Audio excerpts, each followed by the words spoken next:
Good morning, dear students. Welcome back to this channel and also to your class. Last class में हम पढ़ रहे थे chapter 8 controlling का पार्ट 5 और पार्ट 5 में हम पढ़े थे कि कंट्रोलिंग के ट्रेडिशनल टेक्निक्स कौन कौन से होते हैं और एडवांटेज क्या क्या हैं बजट के।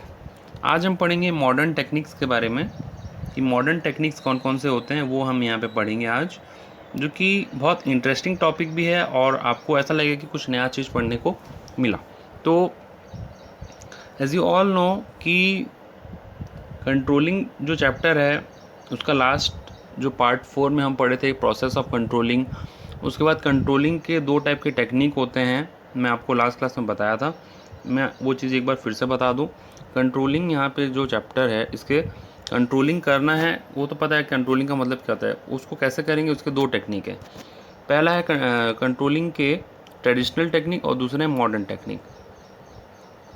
तो ये ट्रेडिशनल टेक्निक जो कि हम लास्ट क्लास में पढ़े थे, आज हम पढ़ेंगे मॉडर्न टेक्निक। ठीक है, तो कंट्रोलिंग के कितने टाइप के टेक्निक हैं? 2। ठीक है, पहला क्या है ट्रेडिशनल टेक्निक जो कि हम पढ़े थे, personal observation, statistical report, break even analysis, budgetary control, sales budget, production budget और बजट के एडवांटेज भी पढ़े थे हम। इसके साथ ही दूसरा टेक्निक कैसा है, मॉडर्न टेक्निक है। मॉडर्न टेक्निक मतलब जो रिसेंटली आया है। रिसेंटली मतलब ऐसा नहीं कि आप मत सोचिए कि अभी 1-2 महीने पहले आया है या 1-2 साल पहले आया है। रिसेंटली मीन्स 5 to 10 ईयर्स पहले आया है। और ये जो ट्रेडिशनल टेक्निक है ये बहुत पुराना है। ठीक है, ये उससे भी पहले का है, इसलिए इसको बोला गया ट्रेडिशनल टेक्निक। ठीक है, ये कम से कम 50-60 साल के आसपास या फिर 100 साल के आसपास पुराना होगा। ठीक है, और ये जो मॉडर्न टेक्निक है ये रिसेंटली आया, मतलब रिसेंटली मतलब 10 to 15 ईयर्स या 20 ईयर्स मैक्सिमम। ठीक है, तो ये मॉडर्न टेक्निक है कंट्रोलिंग का, इससे भी कंट्रोलिंग किया जाता है और ये ट्रेडिशनल टेक्निक है, दोनों ही कंट्रोलिंग में हेल्प करते हैं। लेकिन ट्रेडिशनल टेक्निक जो है वो हर ऑर्गेनाइजेशन यूज़ करता है, आज भी यूज़ करता है। ऐसे नहीं कि ट्रेडिशनल नाम है पुराना हो गया तो यूज़ नहीं करेंगे, यूज़ अभी भी करता है। और ये जो टेक्निक है ये depending upon the organisation use होता है, ये हर ऑर्गेनाइजेशन यूज़ नहीं कर पाता है। जो बड़े बड़े ऑर्गेनाइजेशन हैं वही इसको यूज़ करते हैं। ठीक है, तो बेहतर कौन सा हुआ, ट्रेडिशनल टेक्निक, क्योंकि हर इंसान उसको, हर ऑर्गेनाइजेशन उसको यूज़ में लेके आ रहा है। ठीक है, तो अभी मूव ऑन करते हैं अपन मॉडर्न टेक्निक की तरफ, क्योंकि ये तो अपन पढ़ लिए थे। मैं जस्ट एक आपको आइडिया दे रहा था कि ऐसे 2 टाइप के टेक्निक है, एक ये और एक ये। ठीक है, आगे बढ़ने से पहले मैं अपना इंट्रोडक्शन दे दूं। मैं CA रौनक अग्रवाल और हम पढ़ते हैं business studies through this channel. और बिजनेस स्टडीज़ का अपन अभी तक पढ़ लिए हैं 4 से लेकर के 8 चैप्टर तक ऑलमोस्ट। ठीक है, ये 8 चैप्टर का आज का लास्ट टॉपिक होगा। पार्ट 4 में भी मैं ऐसे ही बोला था कि ये लास्ट टॉपिक है, बट मैं देखा कि NCERT में ये टॉपिक भी दिया गया है, इसलिए इसको टॉपिक को कवर करना ज़रूरी है। जो भी टॉपिक आपके NCERT बुक में दिया गया है वो एग्ज़ाम के लिए इंपॉर्टेंट हो सकता है, कभी भी एग्ज़ाम में वो CBSE वाले कभी भी उसको पूछ सकते हैं, क्योंकि NCERT में दिया हुआ है मतलब वो कभी भी आ सकता है। तो इसको ऐसा मत सोचिए कि बाकी अदर रेफरेंस बुक में नहीं दिया है तो नहीं पढ़ेंगे। ठीक है, तो अभी अपन आते हैं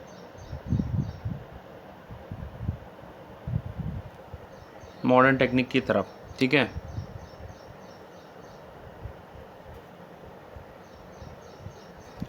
तो सबसे पहले देखिए मॉडर्न टेक्निक। मॉडर्न टेक्निक मतलब जैसे बताया अभी आया है रिसेंटली 15 to 20 ईयर्स में। तो इसमें क्या क्या आता है देखो मॉडर्न टेक्निक में। First one is your ROI। ROI का नाम आप सुने होंगे या नहीं सुने होंगे मुझे नहीं पता, मैं बता देता हूँ। Return on investment. ठीक है, ROI में इसलिए लिखा, ये शॉर्ट फॉर्म भी यूज़ होता है, तो ये आप शॉर्ट फॉर्म भी आप ध्यान में रखिए। कोई भी आपको ROI बोल देगा तो आपको पता होना चाहिए। ROI एक वेल नोन टर्म है कॉमर्स के फील्ड में। ROI क्या होता है वो बताऊंगा मैं। तो रिटर्न ऑन इन्वेस्टमेंट इसको बोलते हैं। Second one is your ratio analysis. Third one is responsibility accounting, again a new topic for you. Management audit, PERT CPM, इसको बोलेंगे PERT CPM, PERT PERT CPM। इसको PERT नहीं बोलेंगे, PERT बोलेंगे, PERT PERT बोलते हैं। और CPM मतलब फुल फॉर्म बताऊंगा जब आऊँगा, वैसे बता ही देता हूँ चलो। Program evaluation and review technique, PERT का फुल फॉर्म। ठीक है, यहाँ लिख देता हूँ,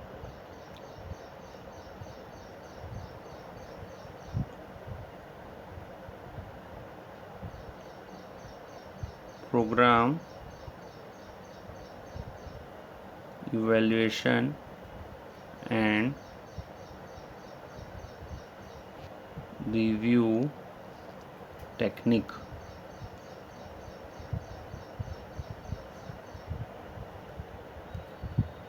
हुआ ना पार्ट? अब आप बोलेंगे कैसे हुआ? PERT हुआ, program evaluation and review technique. Program evaluation and review technique याद हुआ? अब जो CPM है, CPM का फुल फॉर्म बहुत सिंपल है, critical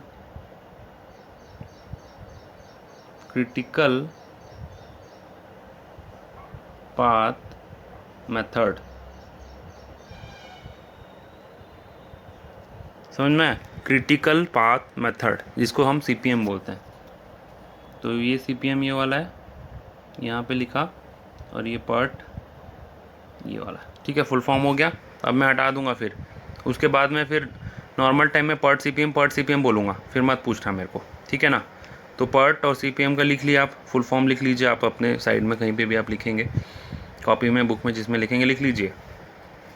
the next one is management information system. इसको प्यार से MIS भी बोलते हैं, MIS। ठीक है, इसको प्यार से MIS भी बोलते हैं। समझ में आ गया सारा चीज़? अब मैं आगे बढ़ूँ।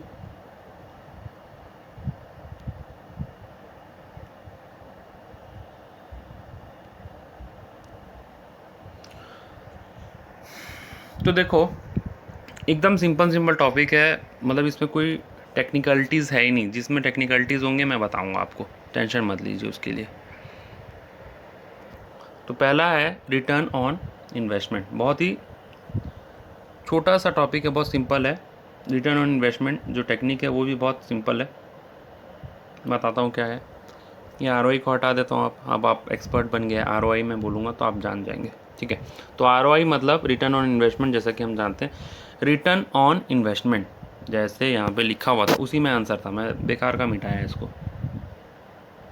Return on what? Return on investment. जितना इसका मतलब क्या है? जितना आपको रिटर्न मिला आपके इन्वेस्टमेंट के ऊपर, यही ना? यही समझ में आ रहा है ना? नॉर्मली मतलब रिटर्न ऑन इन्वेस्टमेंट मतलब रिटर्न आपको किसके ऊपर मिला? इन्वेस्टमेंट के ऊपर। वही चीज़ है, बस समझ गए आप। ये तो सिंपल सा है एकदम। मतलब एक एग्जांपल जो आपके डे टू डे लाइफ में है। ठीक है, सपोज आपका एक छोटा सा स्टोर है, स्मॉल स्टोर, उसमें आप बिस्किट रखते हैं। उसमें आप क्या रखते हैं? बिस्किट रखते हैं, और भी आइटम रखते हैं, लेकिन मैं बिस्किट का एग्जांपल दिया हूँ। आप बोलोगे कि हमेशा सर को बिस्किट का एग्जांपल सूझता है। मैं इसीलिए बोलता हूँ बिस्किट का एग्जांपल, क्योंकि अपन उसको रोज़ डे टू डे लाइफ में देखते हैं, अपने को पता है, हम अपने लोग उससे एक्वेंटेड हैं, और ख़ासकर स्टूडेंट जो जनरेशन है उस चीज़ से एक्वेंटेड है, इसीलिए मैं उसका एग्जाम्पल देता हूँ। बिस्किट आप रखते हैं, आपका एक स्मॉल स्टोर है। ठीक है, वैसे तो मैं भगवान से प्रार्थना करता हूँ कि आप सब एक बड़े बड़े बिजनेसमैन बने, बड़े बड़े मैनेजर बने। ठीक है, जो भी जिस फील्ड में जाएं, बहुत आगे जाएं, बट अपन एग्जाम्पल के तौर पे ये सीख रहे हैं कि एक छोटा स्टोर है, उसमें अपन बिस्किट रखते हैं। ठीक है, तो अब बिस्किट में आपका जो कॉस्ट प्राइस है वो है 10 रुपया, और एक बिस्किट आप जब बेचते हैं तो आपको प्रॉफिट मिलता है 2 रुपये का। ठीक है, तो बिस्किट का कॉस्ट प्राइस है 10 रुपये, मतलब 10 रुपये में आप बिस्किट खरीदते हैं, और एक बिस्किट आप जब बेच देते हैं सामने वाले कस्टमर को तो आपको मिलता है 2 रुपये। ठीक है, तो आपको एक बिस्किट के ऊपर आप कितना रुपया कमाए भाई? आप एक बिस्किट में कितना रुपया कमाए? परसेंटेज ऑफ प्रॉफिट निकाल के बताओ। प्रॉफिट परसेंटेज सीखे थे ना क्लास 4-5 में, 2/10, समझ में आया? 2/10 करने से कितना आएगा? 20%। 2/10 करेंगे तो 20% आया, मतलब एक बिस्किट बेच करके आप 20% प्रॉफिट कमा ले रहे हैं। ठीक बोल रहा हूँ ना? मतलब आप एक बिस्किट आप बेच रहे हैं तो 20% का मुनाफा है आपको। तो क्या मैं इसको return on investment on 1 biscuit बोल सकता हूँ? Return on investment on selling of 1 packet of biscuit बोल सकता हूँ? बिल्कुल बोल सकते हैं। यही चीज़ है रिटर्न ऑन इन्वेस्टमेंट, बस इसके अलावा और कुछ नहीं है। तो ये जो रिटर्न ऑन इन्वेस्टमेंट है वो अगर अपन पूरे कंपनी का लें या फिर कंपनी के कोई डिपार्टमेंट का लें, किसी का भी ले सकते हैं, या एक प्रोडक्ट का भी ले सकते हैं। ROI on A product. ठीक है, समझ में नहीं आया कि आया? मेरे ख्याल से आपको समझ में आ गया होगा। आई होप यू ऑल अंडरस्टूड। जो ये कॉस्ट प्राइस है, क्या अपन इसको इन्वेस्टमेंट बोल सकते हैं? ऑब्वियसली ये इन्वेस्टमेंट है आपका। और ये क्या प्रॉफिट को अपन रिटर्न बोल सकते हैं? हाँ बिल्कुल, रिटर्न ही तो है प्रॉफिट। तो रिटर्न ऑन इन्वेस्टमेंट क्या हुआ? 2/20, 20% हो गया। तो ये रिटर्न ऑन इन्वेस्टमेंट एक प्रोडक्ट का भी हो सकता है, एक डिपार्टमेंट का भी हो सकता है, एक डिवीज़न का भी हो सकता है, एक पूरे होल कंपनी का भी हो सकता है। ठीक है, ROI जो है ये आपके कोई भी चीज़ का हो सकता है। ठीक है, ये चीज़ भी क्लियर हुआ। इसके अलावा कंपनी क्या चाहेगा, आप खुद सोचो कि कंपनी क्या चाहेगा। उसका ये वाला जो पार्ट है वो कम हो जाए और ये वाला पार्ट बढ़ जाए, ये सोचेगा ना। कंपनी क्या सोचेगा कि उसका जो इन्वेस्टमेंट वाला पार्ट है वो नीचे जाए और ये रिटर्न वाला पार्ट ऊपर जाए, तभी आपका ROI बढ़ेगा ना। अगर मान लो वही 10 रुपये लगा के प्रॉफिट मार्जिन हो गया 4, लेकिन लगाना 10 रुपये ही पड़ रहा है, तो कितना परसेंट प्रॉफिट हो गया? 40%, यानी कि 40%। ठीक है, तो ROI में रिटर्न जब बढ़ेगा और इन्वेस्टमेंट उतना ही रहेगा या फिर इन्वेस्टमेंट कम होगा तो ROI बढ़ेगा। ठीक है, ROI के लिए रिटर्न ज़्यादा होना चाहिए, इन्वेस्टमेंट कम होना चाहिए। सिंपल सा टेक्निक यही है। कंपनी यही चाहता है कि इन्वेस्टमेंट कम रहे और रिटर्न ज़्यादा रहे। ठीक है, so it is another type of modern control technique. समझ में आया ROI? आगे हम मूव करते हैं। ये चीज़ को सारे को मिटा रहा हूँ, आपको नोट डाउन करना है तो वीडियो को रिवाइंड कर लीजिए, पॉज कर लीजिए और नोट डाउन कर लीजिए। तो नेक्स्ट है रेशियो एनालिसिस। रेशियो एनालिसिस एक ऐसा टर्म है जो कि आप एक्वेंटेड हैं इस चीज़ से, या फिर नहीं भी एक्वेंटेड हैं तो आगे एक्वेंटेड हो जाएंगे अभी 12th क्लास में। रेशियो एनालिसिस मतलब आप 5-6 क्लास में तो रेशियो पढ़ते थे ना, 5:6, 2:3। तो रेशियो एनालिसिस जो टॉपिक है, जो टेक्निक है, उसमें हम यही करते हैं। रेशियो की मदद से कंपनी फ़ायदे में है या नुकसान में है, आगे जा रहा है या पीछे जा रहा है, वो चीज़ हम पता लगाते हैं। ठीक है, और रेशियो एनालिसिस एक टाइप के रेशियो नहीं होते, बहुत टाइप के रेशियो होते हैं। ठीक है, जैसे कि मैं एक पेज ले रहा हूँ NCERT का, उसमें डिटेल में लिखा हुआ है, उससे हम देखते हैं ये चीज़ को। रेशियो एनालिसिस मतलब रेशियो को यूज़ करके हम एनालिसिस करेंगे, उसको बोलते हैं रेशियो एनालिसिस। ठीक है, there are various types of ratio. ठीक है, और जो रेशियो होता है, देखो आप राइट साइड स्क्रीन में आपके आ गया है।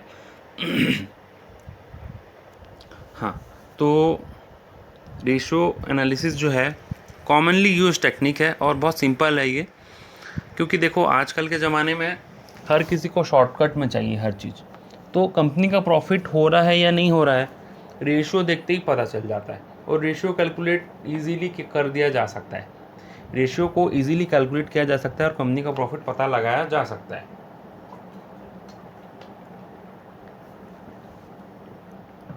जैसे कंपनी में अलग अलग टाइप के रेशियो होते हैं, मैं आपको बताया।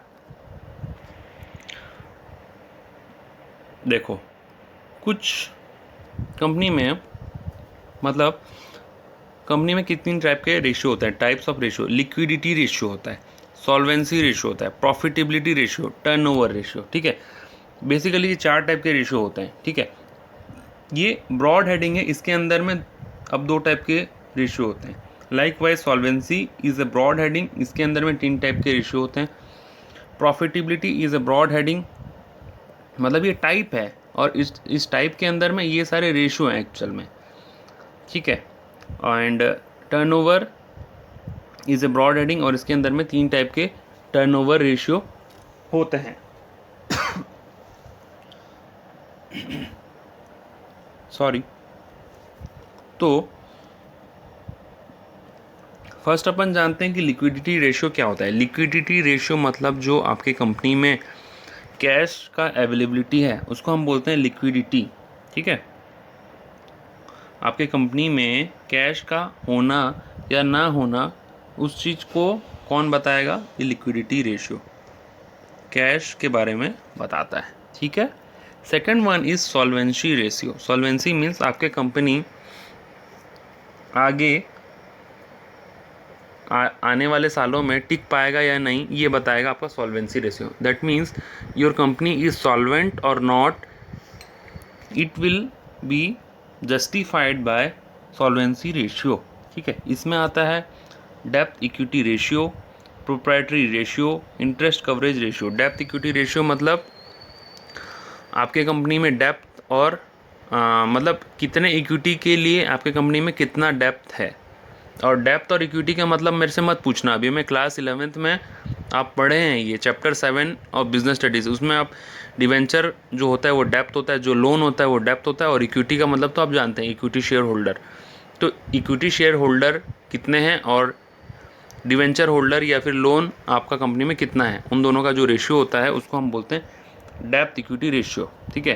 प्रोप्राइटरी रेशियो उसी टाइप से होता है और इंटरेस्ट कवरेज रेशियो भी उसी टाइप से होता है। अभी देखो ये रेशियो को एक एक करके मैं नहीं बता सकता क्योंकि ये अकाउंट्स का टॉपिक है, और दूसरी बात अगर मैं इस चीज़ को बताने लग जाऊँ एक एक रेशियो तो आपका क्लास लंबा हो जाएगा और वो अपन फिर टॉपिक से डिस्ट्रैक्ट हो जाएंगे। सिंपली आपको आइडिया होना चाहिए कि रेशियो एनालिसिस क्या होता है, कितने टाइप के रेशियो होते हैं, जस्ट थोड़ा सा आइडिया होना चाहिए, तो वो मैं बता देता हूँ अभी आपको, है ना। तो करेंट रेशियो में बताया कि कैश देखते हैं, करेंट रेशियो में current asset by current liability use करते हैं, उसको बोलते हैं करेंट रेशियो। उसी तरीके से डेप्थ इक्विटी रेशियो में वो यूज़ होता है। प्रॉफिटेबिलिटी रेशियो में देखो 3 टाइप के रेशियो हैं। जीपी रेशियो जिसको बोलते हैं gross profit ratio, net profit ratio जिसको बोलते हैं एनपी रेशियो, और third one is return on capital employed, जो कि हम यहाँ पे पढ़े आरओआई भी, जो अपन पढ़े आरओआई वही चीज़ है, ये return on capital employed similar type का चीज़ है।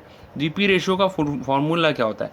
हर एक रेशियो का फॉर्मूला है, जैसे जीपी रेशियो का क्या है, जीपी बाय सेल्स, ठीक है, और ये आएगा परसेंटेज में 20%, 10%, ठीक है। लाइक वाइज एनपी रेशियो का फॉर्मूला क्या है?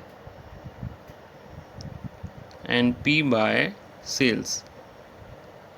अब आप बोलेंगे ये जीपी एनपी क्या? जीपी मतलब gross profit by sales, NP मतलब नेट प्रॉफिट बाय सेल्स, और ये आएगा परसेंटेज में, ठीक है। ये परसेंटेज जितना ज़्यादा आएगा उतना अच्छा, ये ऑब्वियस सा बात है, नेट प्रॉफिट परसेंटेज। उसी तरीके से आरओआई वाला जो है ये return on capital employed. Last one is your turnover ratio. Turnover ratio में मतलब हम अपन टर्नओवर को चेक करते हैं। Inventory turnover ratio, stock turnover ratio, debtor turnover ratio, मतलब कितना इन्वेंट्री में तुम्हारा कितना सेल हुआ, ठीक है। तुम्हारे पास प्रेजेंटली कितना स्टॉक है और तुम्हारा सेल कितना है। और डेटा टर्नओवर रेशियो मतलब अभी तुम्हारा कितना आप सेल किए हो और कितना आपके पास डेटा है, उन दोनों का रेशियो, ठीक है। तो ये सारे रेशियो से अपन को पता क्या चलता है कि कंपनी कितना साउंडली वर्किंग कर रहा है, कंपनी कितना साउंड है। ये सब रेशियो फेवरेबल होने चाहिए, ठीक है। अब ये सारा चीज़ आप पढ़ेंगे, रेशियो एनालिसिस जब आपका चैप्टर आएगा, शायद आपके अकाउंट्स में है तब आप सीख जाएंगे। फिलहाल के लिए इतना जान के रखिए कि रेशियो एनालिसिस एक टाइप का रेशियो निकालते हैं हम बाय अप्लाइंग सर्टन फार्मूलाज, और वो रेशियो अगर फेवरेबल आ गए यानी कि अच्छे आ गए, तो अच्छे आ गए मतलब जितना होना चाहिए उतना आ गए, ठीक है, तो अपन ये मानते हैं कि कंपनी अच्छे से काम कर रहा है, ठीक है। अदरवाइज़ अपन को ये लगता है कि कंपनी सही से काम नहीं कर रहा है, अपने को फिर कुछ ना कुछ करेक्टिव एक्शन लेना चाहिए, ठीक है। तो हुआ ना, ये भी एक टाइप का कंट्रोलिंग टेक्निक, यस बिल्कुल हुआ। अभी अपन आगे बढ़ते हैं।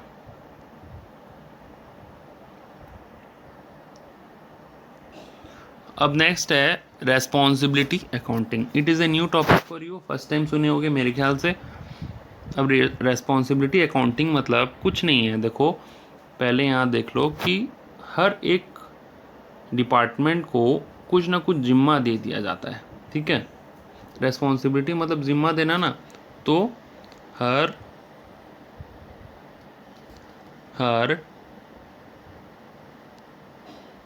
डिपार्टमेंट का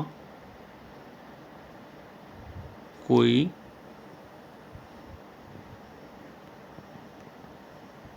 हर डिपार्टमेंट को कोई जिम्मा देना, इसी को बोलते हैं हम रेस्पॉन्सिबिलिटी अकाउंटिंग।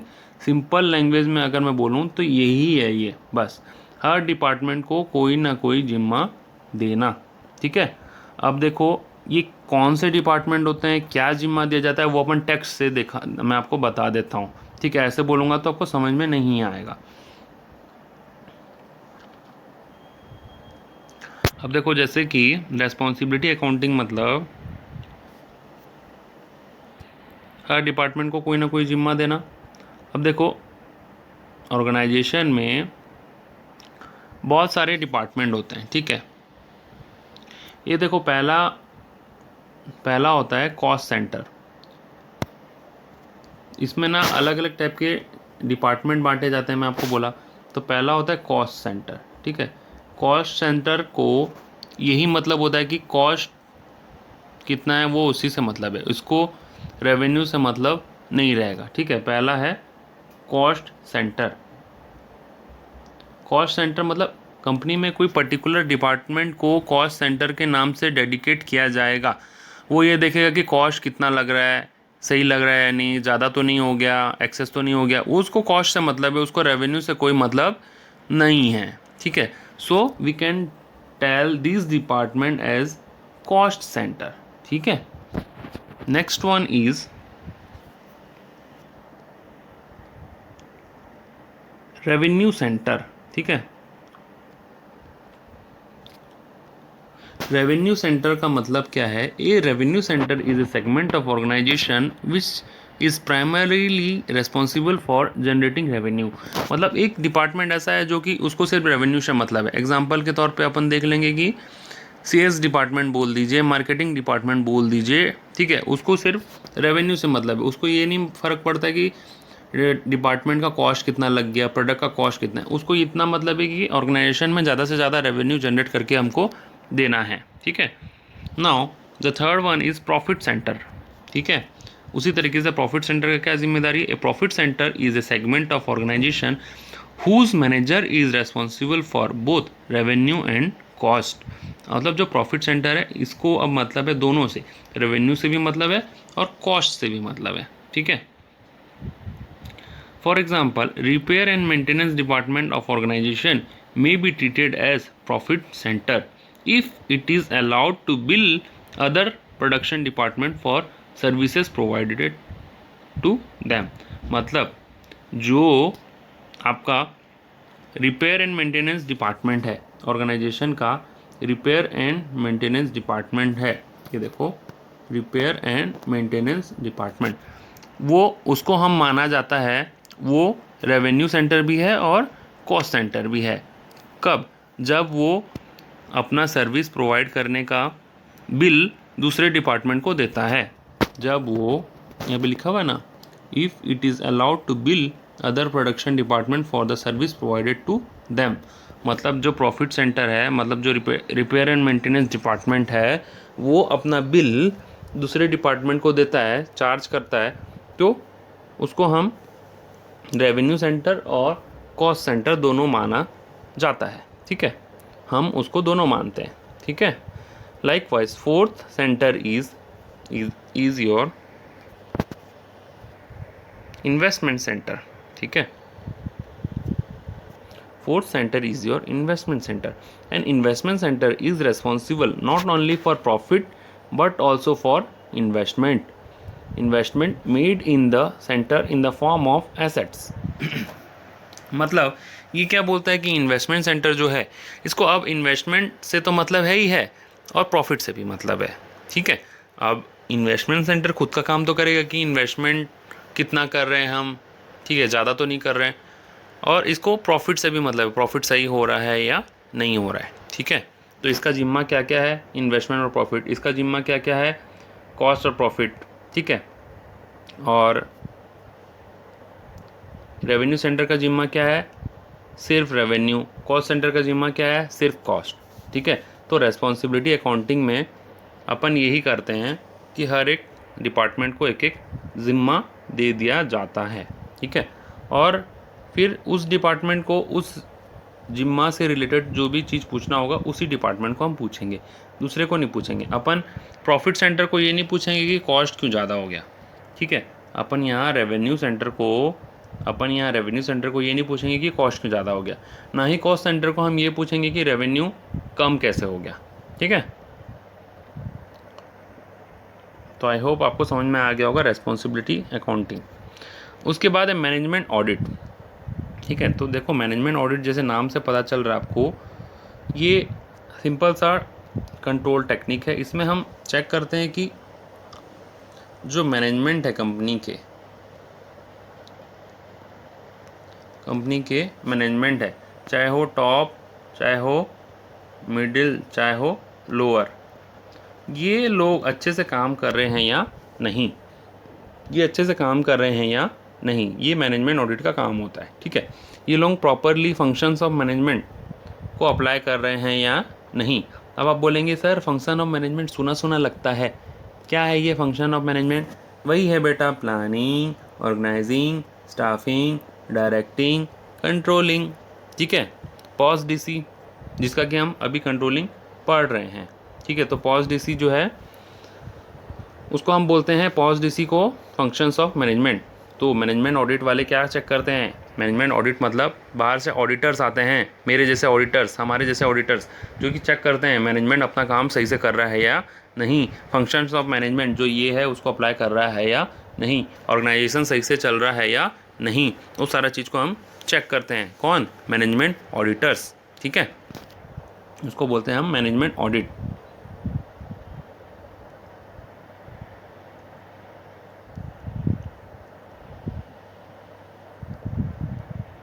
देखो यहाँ क्या लिखा हुआ है, management audit refers to systematic appraisal of overall performance of management of organisation. जो मैं बोला वही है, ज़्यादा दिमाग लगाएंगे नहीं समझ पाएंगे। The purpose is to review the efficiency and effectiveness of management. वही चीज़ है ना कि कुछ और है। अब ठीक है, अभी अपन सीधा जाते हैं advantage of management audit. Advantage of management audit कहाँ दिया हुआ है, बताता हूँ कहाँ दिया हुआ है।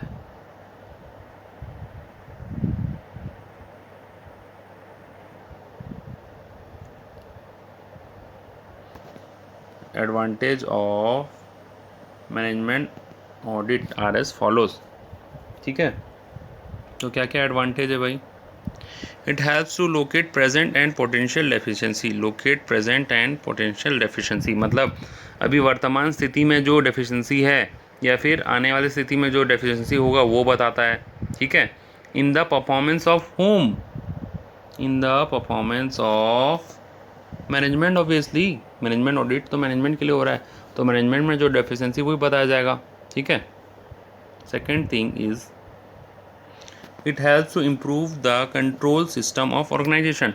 ये तो ऑब्वियस सा बात है, क्योंकि management audit itself a modern technique of controlling.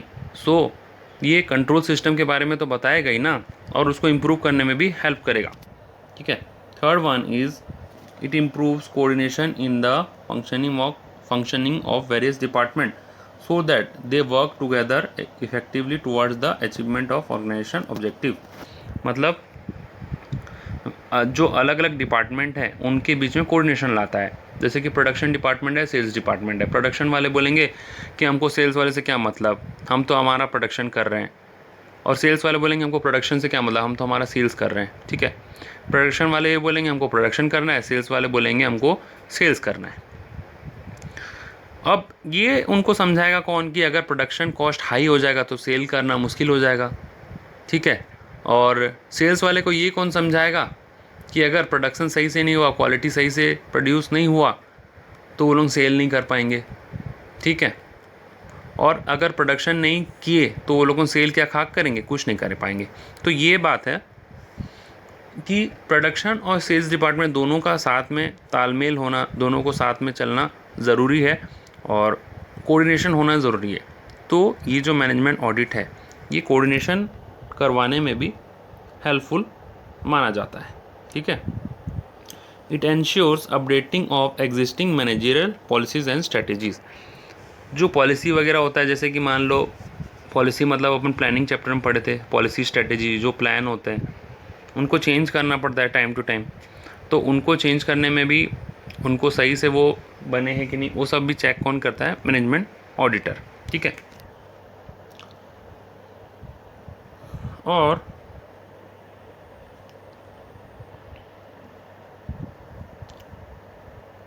अब देखो मैनेजमेंट ऑडिट करना इतना आसान नहीं है। कंडक्टिंग मैनेजमेंट ऑडिट में sometimes pose a problem. Management audit से कई बार प्रॉब्लम भी हो जाता है। क्यों? क्योंकि देखो मैनेजमेंट ऑडिट करना ज़रूरी है, ऐसा कहीं नहीं लिखा हुआ है लॉ में। ठीक है, कहीं पे भी सिस्टम में नहीं लिखा हुआ है कि मैनेजमेंट ऑडिट करना ज़रूरी है। ठीक है। Problem as there are no standard technique of management audit. और दूसरी बात यह है कि कोई स्टैंडर्ड टेक्निक भी नहीं है और management audit is not compulsory under any law. मतलब कोई भी कानून में ये नहीं लिखा गया कि मैनेजमेंट ऑडिट करवाना ज़रूरी है और ऐसा कोई स्टैंडर्ड भी नहीं है टेक्निक कि मैनेजमेंट ऑडिट उसी तरीके से किया जाए। तो जिस कारण से मैनेजमेंट ऑडिट कई बार करवाना प्रॉब्लम में हो जाता है। ठीक है। अब अपन पढ़ेंगे PERT CPM। ठीक है, program evaluation and review technique. जैसा कि आपको वर्ड से पता चल रहा है, program evaluation and review technique, जो भी प्रोग्राम बना हुआ था कंपनी का उसको पहला तो हम इवैल्यूएट करते हैं कि वो सही है कि नहीं, दूसरा रिव्यू करते हैं। ठीक है। PERT और CPM लगभग एक ही टाइप का चीज़ है, भले नाम अलग हो। Critical path method, critical path method मतलब इसमें होता क्या है, देखो प्रैक्टिकली ये चीज़ मैं सीखा हूँ, आगे किया हूँ। आप भी पढ़ेंगे तो आगे आप सीखेंगे, प्रोफेशनल कोर्सेज वगैरह पढ़ेंगे तो उसमें आप सीखेंगे। ये होता क्या है मैं बता दे रहा हूँ, आपके बुक में शायद ना हो। देखो जैसे कि एक प्रोडक्ट है, सपोज मान लो चॉकलेट। ठीक है, उसको मैन्युफैक्चर करने के 5 तरीके हैं। ठीक है, उसको मैन्युफैक्चर करने के 5 तरीके हैं। ठीक है। पहला तरीका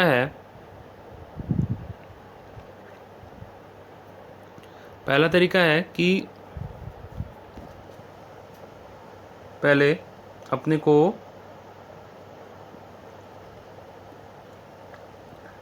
अपने को सॉल्यूशन बनाना है। सॉल्यूशन मतलब जो उसका मिक्स है। उसके बाद उसको मोल्ड में डालना है। मोल्ड मतलब सांचा। ठीक है। उसमें फिर फ्लेवर मिलाना है और फिर लास्ट में हमको शुगर मिलाना है। ठीक है। तो 4 स्टेप में आपका चॉकलेट बन रहा है और इसमें जो टाइम लग रहा है वो है 45 मिनट्स। ठीक है, उसमें जो टाइम लग रहा है वो है 45 मिनट्स। दूसरा तरीका है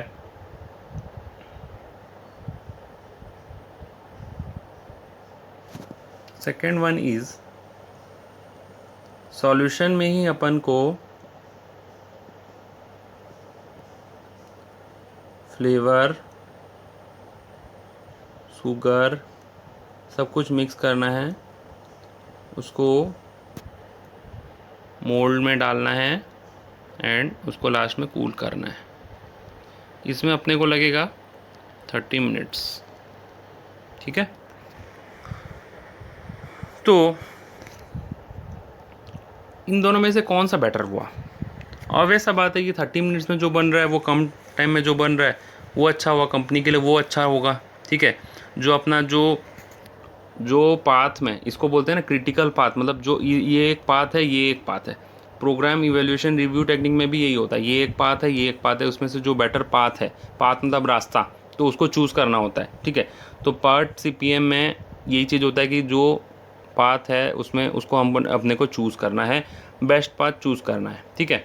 और मान लीजिए कि ये पाथ में कुछ रुकावटें हैं, तो उन रुकावटों को दूर करना है, वो रुकावट क्यों आ रहा है, ठीक है, उसका रीज़न जानना और उसको दूर करना। तो बेसिकली पर्ट सीपीएम में यही किया जाता है और इसी टाइप से एक मतलब कंपनी के बेनिफिट के लिए काम किया जाता है। और जो वेस्टिंग टाइम जहाँ पे वेस्ट हो रहा है उसको चेक करके सही वाला जो सॉल्यूशन होता है उसी को लिया जाता है, ठीक है। अब ये दोनों में से ऑब्वियस सा बात है अपन ये मेथड फॉलो करेंगे, और 2-3 मेथड होंगे, 2 मैं बताया, ठीक है। जैसे 5 टेक्निक है चॉकलेट बनाने के 5 टेक्निक हैं, लेकिन 2 में से अपने को पता चल गया, ये 2 में से out of this 2 green one is best, ठीक है, ये चीज़ अपने को पता चल गया। 5 में से उसी टाइप से अपन देखेंगे कि कौन सा बेस्ट है, उसको फॉलो करेंगे।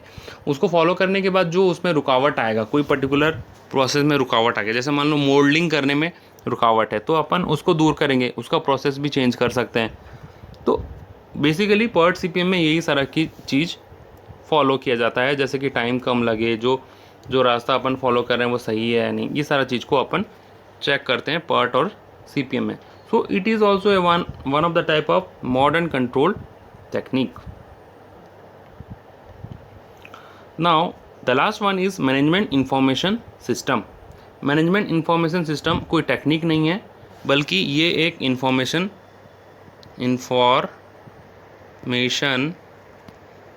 सिस्टम है, ठीक है। अभी जैसे इंफॉर्मेशन सिस्टम मतलब कोई भी टाइप का इंफॉर्मेशन आपको बताएगा ये, ठीक है। अब जैसे कि एक प्रोडक्ट का रिसर्च चल रहा है, ठीक है, एक नया सोप आने वाला है, नया सोप के लिए कंपनी रिसर्च कर रहा है, ठीक है। अब नया सोप में कुछ अलग टाइप का न्यू फ्रेगरेंस डालना चाहता है कंपनी, ठीक है। अब न्यू फ्रेगरेंस डालना चाहता है, ठीक है। तो अब कंपनी क्या करेगा, रिसर्च करेगा। Now company will do research करेगा कहाँ पे, मार्केट में, ठीक है। अब ये न्यू फ्रेगरेंस जो डालना चाहता है, चॉकलेट फ्लेवर का फ्रेगरेंस डालना चाहता है। तो इसके लिए क्या करेगा कंपनी, मार्केट रिसर्च करेगा, ठीक है।